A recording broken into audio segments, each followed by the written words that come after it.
Hello friends, in our previous video I have discussed the block diagram of 8251. So in this lecture I will continue after the previous lecture.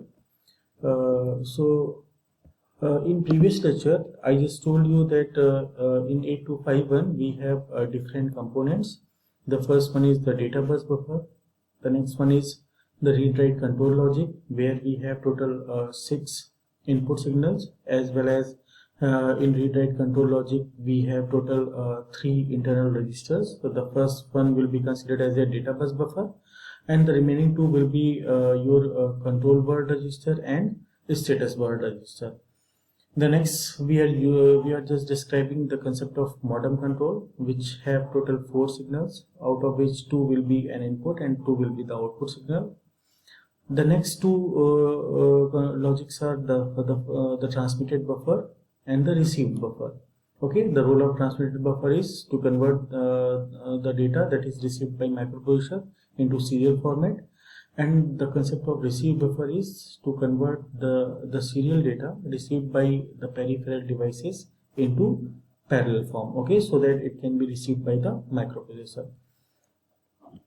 So as I told you the functioning of TXD, TXRDY, TXE, TXC complement, that is basically the signals for transmitted buffer, transmitter logic, and RXD, RXRDY, RXC complement, and SYNDET oblique BD is basically used for receive control.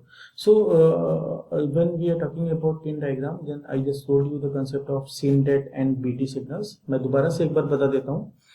Actually, whenever we are just using synchronous mode, तो synchronous mode में जो sender और receiver होता है उनको ये बताने के, जैसे सेंडर ने कोई इन्फॉर्मेशन सेंड किया तो रिसीवर के पास वो इन्फॉर्मेशन आ रही है, एक्चुअल वही इन्फॉर्मेशन आ रही है नहीं आ रही है, इसके लिए बेसिकली क्या करना होता है, यहाँ पर सेंडर और रिसीवर को दोनों को सिंक्रोनाइज करना होता है. और सिंक्रोनाइज करने के लिए हम लोग सिंक्रोनाइज कैरेक्टर का बेसिकली यूज करते हैं.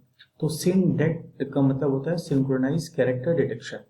तो जैसे ही वो सिंक्रोनाइज कैरेक्टर डिटेक्ट होता है रिसीवर के थ्रू, तो अब रिसीवर को पता चल जाता है कि इस कैरेक्टर के बाद में जो कंटेंट है वो कंटेंट है हमारा actual data. Okay, so that's why we basically use sync detect symbol. उसके बाद हमने BD का यूज किया है. जब हम लोग एसिंक्रोनस मोड की बात करते हैं, तो एसिंक्रोनस मोड में हमने बताया था कि वहां पर सेंडर और रिसीवर को सिंक्रोनाइज करने के लिए हम लोग कोई क्लॉक पल्स का यूज नहीं करते हैं. We are just implementing the concept of framing, और उस फ्रेमिंग में हम लोग स्टार्ट बिट, स्टॉप बिट, और अगर हमें रिक्वायरमेंट है then we will add the parity bit also. तो अगर सपोज दैट अगर हम बात करते हैं एसिंक्रोनस की, तो यहाँ पर वन कैरेक्टर एट ए टाइम ट्रांसमिट होता है. तो पहला कैरेक्टर ट्रांसमिट हुआ, उसके बाद दूसरा जब कैरेक्टर आएगा तो उसमें भी वही सेम से फ्रेमिंग परफॉर्म होगी, start bit, stop bit. Okay, तो यहाँ पर बेसिकली क्या होता है कि दो कैरेक्टर्स के बीच में एक थोड़ा सा ब्रेक आ जाता है ना, क्योंकि पहला कैरेक्टर जब ट्रांसमिट हो गया तो सबसे पहले उसने रिसीवर ने पहले कैरेक्टर की स्टार्ट बिट को फाइंड आउट किया, फिर एक्चुअली कैरेक्टर फाइंड आउट किया, फिर उसकी स्टॉप बिट को फाइंड आउट किया, फिर नेक्स्ट कैरेक्टर सेंड हुआ, उसकी भी स्टार्ट बिट को वो रीड करेगा. तो यहाँ पर बेसिकली क्या होता है, ये ब्रेक हो जाता है. तो इस ब्रेक को डिटेक्ट करने में, ये ब्रेक डिटेक्शन का यूज कब होता है, जब हम लोग एसिंक्रोनस मोड का यूज करते हैं. Okay, so that is basically the meaning of सिंटेट oblique BD. Okay, so these are basically the things that we have discussed in block diagram of 8251.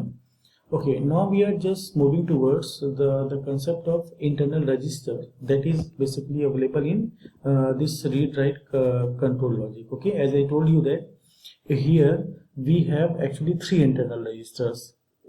3 internal registers will be treated. First one will be considered as a data bus buffer. The next 2 are the control word register and the status word register.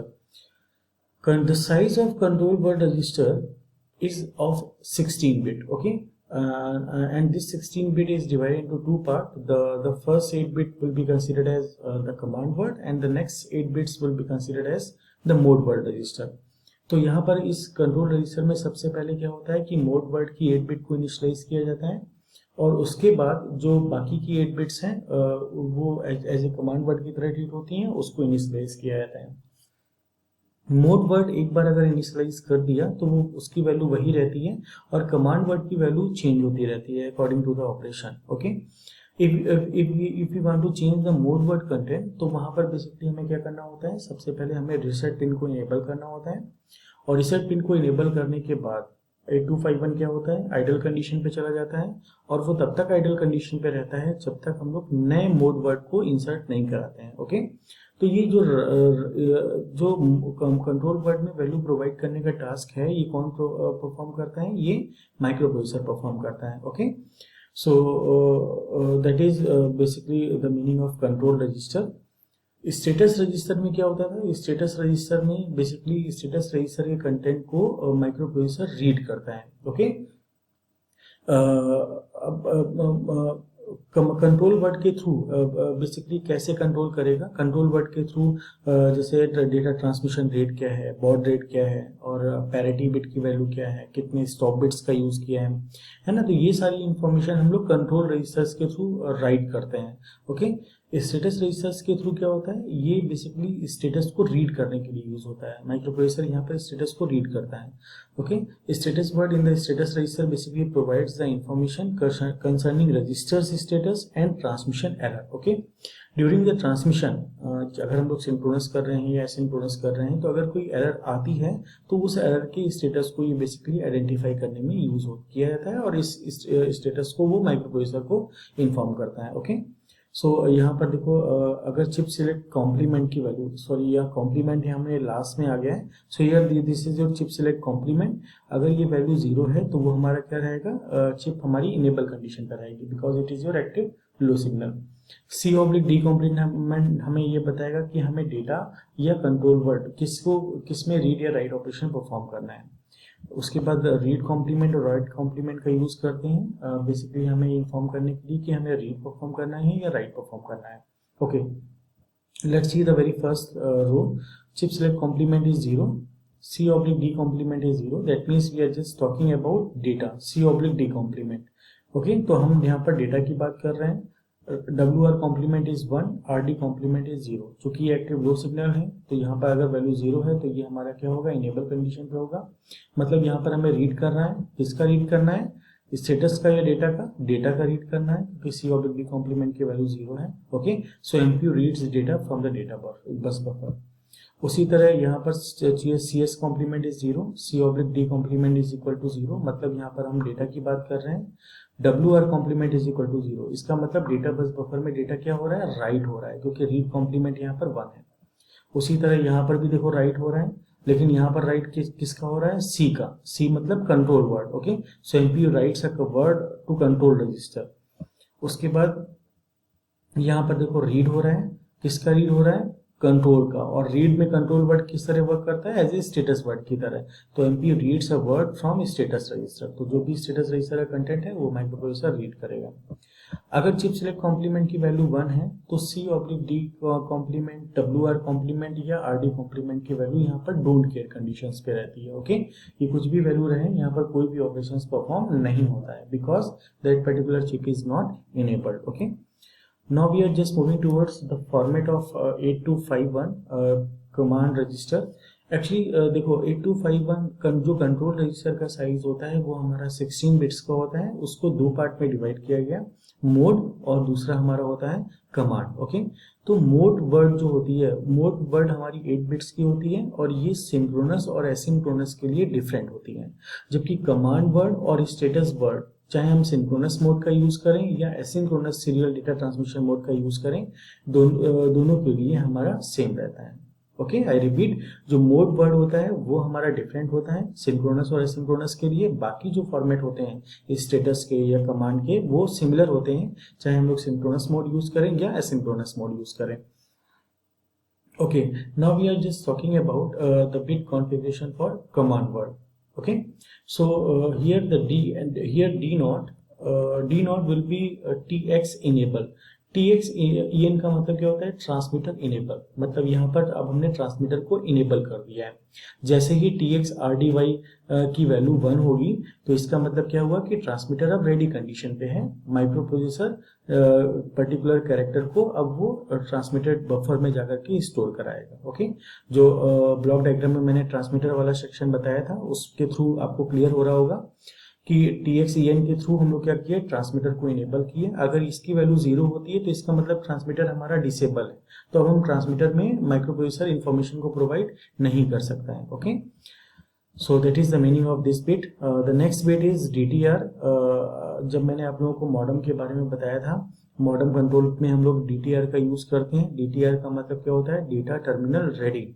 Okay, तो data terminal ready का basically use क्या होता है, ये 8251 को basically inform करता है, modem को इन्फॉर्म करता है कि जो डेटा टर्मिनल है और 8251 है वो रेडी कंडीशन पे है, तुम डेटा को प्रोवाइड कराओ। Okay, so DTR means data terminal ready.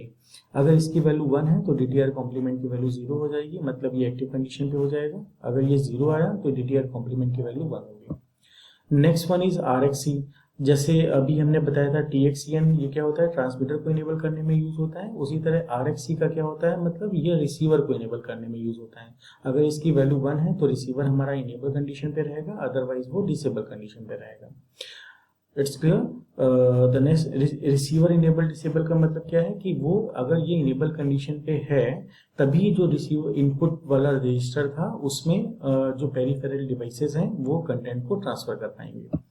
Okay, and the next one is SBRK, that is basically your sent break character. Okay, so अगर इसकी वैल्यू 1 है तो ब्रेक कैरेक्टर यहाँ पर बेसिकली सेंट होगा, अदरवाइज ये 0 सेंट होगा। सेंट ब्रेक कैरेक्टर का मतलब क्या होता है कि अगर इस SBRK बिट की वैल्यू 1 है then it will cause the 8251A to output characters of zeros including start bit, data bit and parity bit. Okay, तो parity bit will be considered as a break character.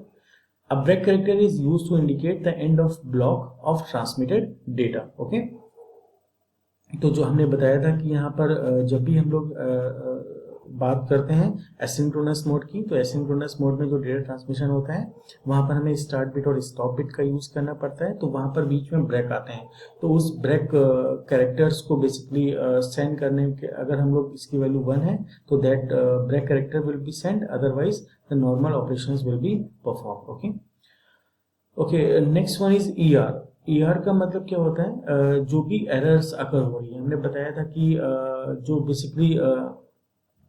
Basically यहाँ पर जब भी data transmission होता है तो 3 type की error होती हैं। एक होती है ओवररन एरर, एक होता है पैरिटी एरर और एक होता है फ्रेमिंग एरर। ओके, तो ये 3 टाइप्स की एरर हो सकती है। तो ये एरर्स होती क्या है, जब भी हम लोग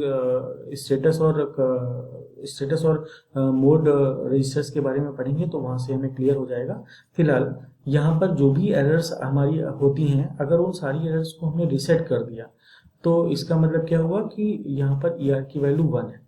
तो अगर ER की वैल्यू 1 है तो जितने भी एरर फ्लैग हैं सबको हमें क्या करना होता है, रिसेट करना होता है, अदरवाइज नॉर्मल ऑपरेशन हमारा परफॉर्म होता है। Okay, RTS is just similar to request to send. Basically यहाँ पर 8251 मॉडम के पास सिग्नल भेजता है रिक्वेस्ट टू सेंड का, और उसके बाद फिर मॉडम उसको रिस्पॉन्स देता है रेडी टू सेंड का। ओके, सो ये रिक्वेस्ट टू सेंड वाला ऑपरेशन होगा। RTS की वैल्यू अगर यहाँ पर 1 होगी, RTS की वैल्यू अगर 1 है तो RTS कॉम्प्लीमेंट हमारा 0 होगा, अगर 0 है तो RTS कॉम्प्लीमेंट हमारा 1 होगा।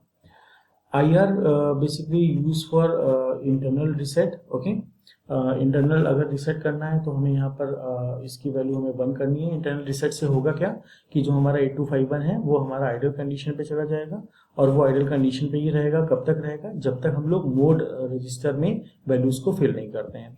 Okay, next one is EH। ये जो पर्टिकुलर EH बिट होती है ये हमारी सिंक्रोनस डेटा ट्रांसमिशन में ही केवल यूज होता है, और ये जो होती है इनेबल हंट, अगर इसकी वैल्यू 1 है तो ये बेसिकली क्या करती है, इसका मतलब ये होता है कि जो सिंक्रोनाइज कैरेक्टर है वो सिंक्रोनाइज कैरेक्टर यहाँ पर आइडेंटिफाई हो गया है, और अब जो नेक्स्ट डेटा आ रहा है वो बेसिकली हमारा क्या है, that is basically our actual data. So इसके लिए हम लोग इनेबल हंट का यूज करते हैं। अगर इसकी वैल्यू 1 है तो इसका मतलब सिंक्रोनाइज कैरेक्टर को आइडेंटिफाई कर लिया गया। ओके, अगर इसकी 0 है तो इसका मतलब अभी सिंक्रोनाइज कैरेक्टर डिटेक्ट नहीं हुआ है। Okay, that is basically the bit configuration of command word. The next portion will be discussed in our next video. Thank you so much.